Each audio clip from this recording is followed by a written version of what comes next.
He was a broke single dad, working overtime just to keep food on the table, when a shivering, mud-covered dog ran straight into his arms.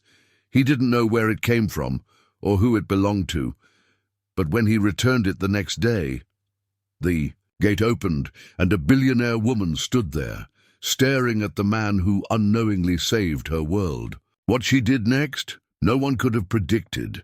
Before the story starts, drop your city in the comments. I love seeing where you're watching from. Let's light up the map together. It was raining sideways, the kind of Midwest spring storm that hits like a slap. No warning, just thunder and cold wind, sharp enough to bite through clothes. Drew Carter was drenched from his last delivery shift. His hoodie stuck to his back and his boots squished with every step. He was halfway down Sycamore Street, cursing the busted streetlights and trying not to think about the overdue bills stacked on his kitchen table when he heard it. Not thunder, not wind, a whimper. He turned toward the sound and saw something crawling out from under a rusted-out pickup truck in a driveway full of weeds. A dog, small, shivering, soaked through. Its fur was plastered with mud and its paw had a nasty cut. Whoa. Hey! Drew crouched down slowly. You lost, buddy. The dog hesitated, then hobbled forward and collapsed against his knee. He didn't even think. He pulled off his hoodie, wrapped the dog gently, and headed straight back to his truck. An hour later, Drew was in his kitchen, carefully pouring lukewarm water over the dog's back, while his 5-year-old daughter, Sophie, watched from a step-stool. "Daddy, he's skinny," she whispered. "I know," Drew muttered. "He's hurting too." Sophie reached out and gently scratched the dog's head. "We'll call him Rocket, like the one in space." Drew chuckled. Let's fix his paw first before he launches anywhere. By the next morning, Rocket, now clean, fed, and slightly perkier, was curled up on a blanket in the corner. Drew had posted a photo online with the caption, "Found this. Guy near Sycamore and 9th, hurt but safe. No tags, message if he's yours." He wasn't expecting anything, but at 9:04 a.m. his phone buzzed. Unknown number. "That's my dog. His name is Jupiter. Where are you? I'm coming to get him." Drew almost didn't believe the address when it popped up on his phone. Langley Hill, Gate 2. Follow the signs to the south entrance. Langley Hill was the kind of neighborhood where every house looked like it came with its own security team and someone whose full-time job was just to water the roses. Drew had delivered there a few times, always kept the engine running. Still, Jupiter perked up the moment they reached the gates. Drew leaned out his window to buzz in, but before he could, the black iron gates slid open with a soft, mechanical hum. He followed the long, winding driveway until the mansion appeared through the misty trees. It looked like a fortress wrapped in glass, stone, and silence. Sophie sat in the back seat with wide eyes. "Daddy, are we in a movie?" "I think we just drove into one," Drew whispered back. They barely had time to unbuckle before the front doors opened. She stepped out slowly. Ava Langston, mid-30s, long black coat over a cream blouse, gold hair, slicked back in a low bun, calm, unreadable eyes. No makeup, no jewelry, just presence. The kind of woman you felt before you saw her. She looked straight at Jupiter. "Oh my God!" he whimpered once, then bolted. The moment her knees hit the stone steps, he crashed into her chest, tail wagging uncontrollably. She buried her face into his fur and whispered something Drew couldn't hear. Sophie tugged on Drew's sleeve. "Is she crying?" Drew nodded slowly. "Yeah, she is." Ava finally looked up, eyes rimmed with tears, but voice collected. "You found him." Drew stepped forward. "He found me. Crawled out from under a truck on Sycamore. Paw was cut. He's okay now." Ava stood and walked over. She looked at Drew, not past him, not through him. "You took him in, fed him, treated his wound. It's what anyone would have done." "No," she said quietly. "It's what a good person does." Then she looked down at Sophie. "And who's this?" "I'm Sophie," the girl said, smiling. "We called him Rocket, just for one night." Ava crouched, hands still trembling as she reached out. "He's lucky. So am I." She invited them. Inside, Drew declined at first, but Sophie's eyes sparkled at the invitation, and Ava looked so sincere he relented. The inside of the house was even more breathtaking than the outside. Marble floors, vaulted ceilings, framed photographs that looked like they belonged in museums, and yet it didn't feel warm. It felt empty. No family photos, no laughter echoing down the halls, just Jupiter's paws tapping against the floor, and a woman who looked like she hadn't had company in years. They sat in the sunroom. Ava brought tea. Sophie wandered around and found a bookshelf filled with nothing but business biographies and legal journals. "Not a lot of cartoons in here," she mumbled. Ava smiled faintly. "I'll fix that." After a while, Ava finally said what had been. Sitting between them since the door opened, "I was engaged 2 years ago. He gave me Jupiter, called him our first child. Then he left, took half my team, half my clients, and tried to take the house." She exhaled. "The one thing he couldn't take ran away last week. I've been looking ever since." Drew didn't speak. She looked at him. "I'd like to repay you." "You already did," he said. "You let my daughter pet a millionaire's dog and gave us real tea." She laughed, a real one, surprised at herself, but then her face turned serious. "Don't say no yet. Let me show you something." She led him to a massive side garage. Lights blinked on above 6 dusty vintage cars, some half-restored, some untouched. At the back, tools, a lift, a workbench. "I was going to donate this to a museum," Ava said. "But you're a mechanic, aren't you?" Drew nodded slowly. "I haven't touched this space in years." "But someone like you could build something here." His heart beat faster. "This isn't charity," she added. "It's partnership. You gave me back something I thought I'd lost. Maybe I can help you find something too." Drew stared at the tools, the space, the possibilities, and just outside the garage window he saw Sophie and Jupiter running across the lawn, 2 pieces of 2 broken worlds, finally at peace. He looked at Ava, and for the first time in years, he said, "Yes." The next morning, Drew woke up to the smell of pancakes, not because he made them, but because Sophie was sitting at the tiny kitchen table with a tray in front of her. Pancakes, real syrup, a note that said, "You start today. See you at noon." Ava. He didn't know what shocked him more, her remembering they had no groceries, or the fact that he felt genuinely excited to show up. The converted garage at Ava's estate wasn't just space. It was a dream on hold. Drew walked in and the scent hit him. Old oil, wood dust and rusted bolts, the ghosts of a workshop long, abandoned. But the tools were high-end, better than anything he'd ever worked with, and it was all real, no lectures, no conditions, just a whispered, "Do what you do best," from Ava, and she disappeared back into her side of the mansion. Drew got to work. The first week was cleanup, organizing tools, sorting parts, clearing out rodent nests. Then came the projects. Ava's father had collected vintage roadsters and half-finished them before passing. Drew started with a '67 Mustang GT. He didn't tell Ava. He just rebuilt the ignition system and fine-tuned the engine until it purred like a panther. Every day Ava brought tea. Sometimes she stayed to watch.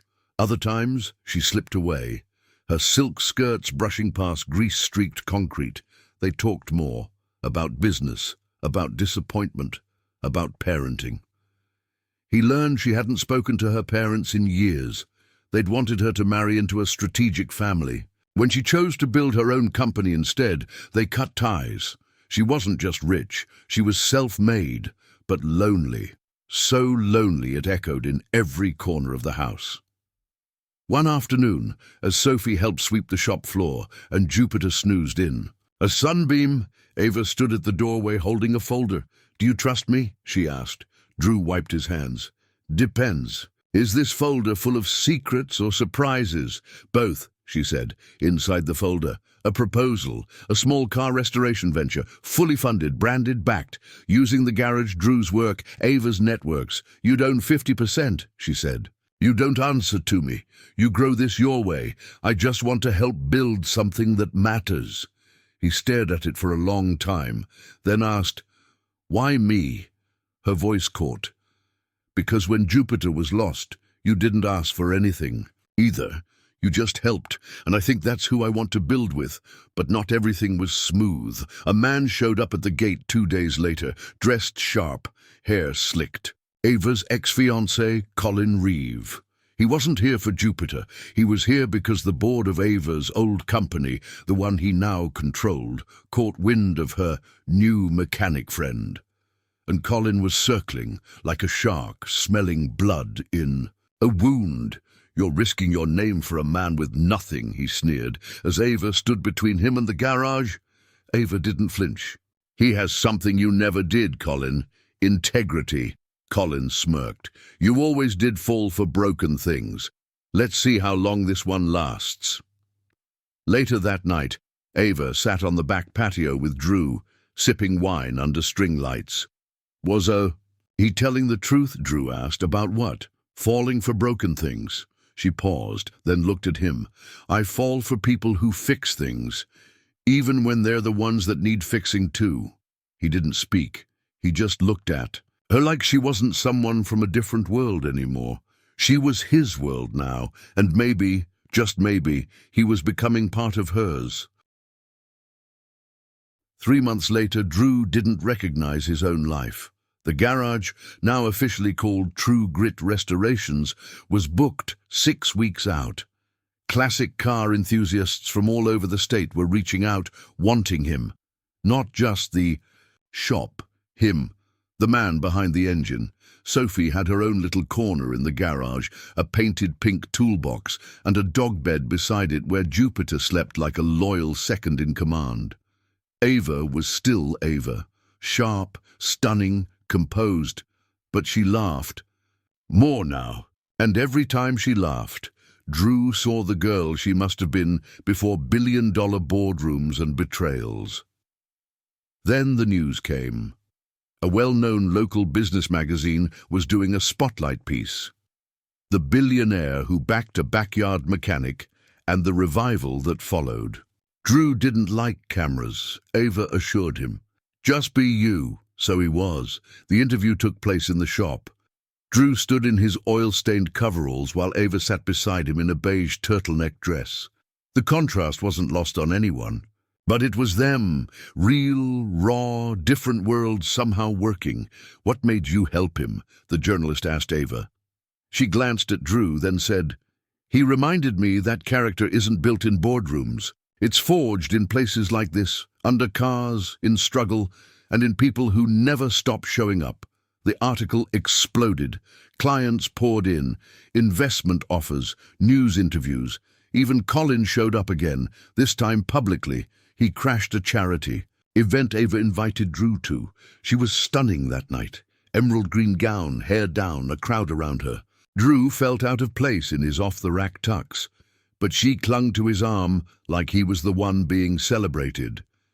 Then Colin walked up. Still polishing hubcaps, Drew. Ava cut in before Drew could answer. "Still stealing ideas, Colin?" Colin smiled coldly. "I've seen your numbers. You're building something nice, Ava. Shame if the IRS found out how that garage was funded." Drew's face hardened. Colin leaned in. "You really think she's doing all this just for the kindness of it? Or are you just the next puppy she wants to rescue?"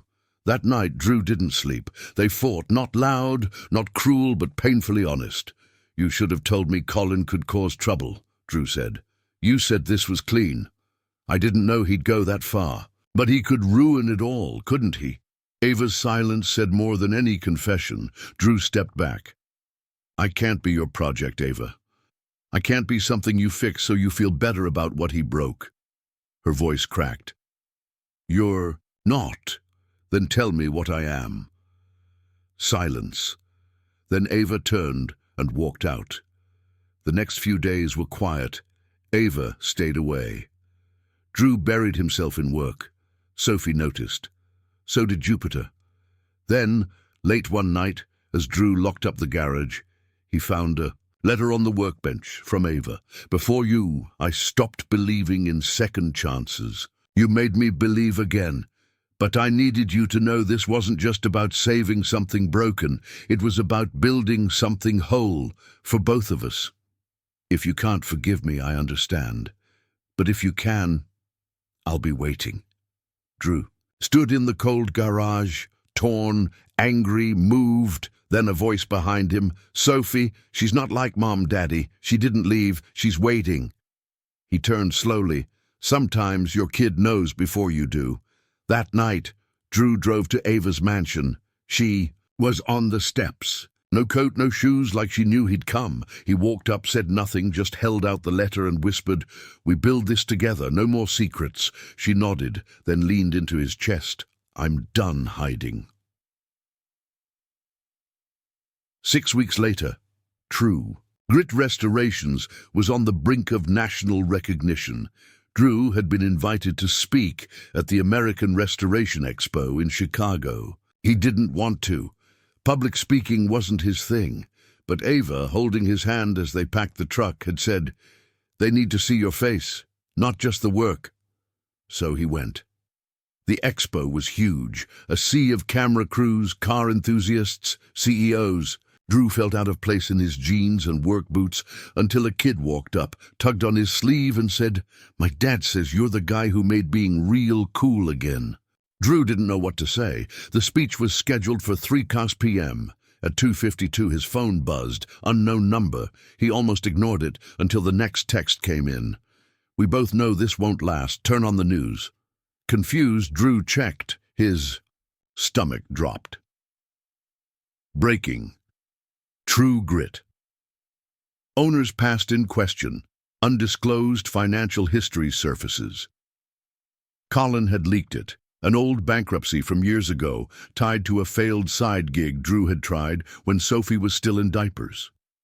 It was ugly, painful, and behind him, but now it was everywhere, and just like that the whispers started. The smiles turned sideways. Even the reporter covering his feature stopped taking notes. He left the expo early. Back at the garage, Ava was waiting. He walked in defeated.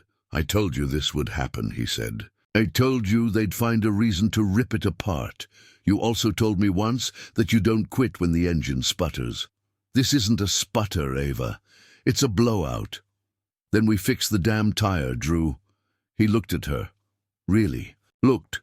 She wasn't shaken. She was angry. At Colin. At the world. But not at him. He finally said, "Why are you still here?" She stepped close.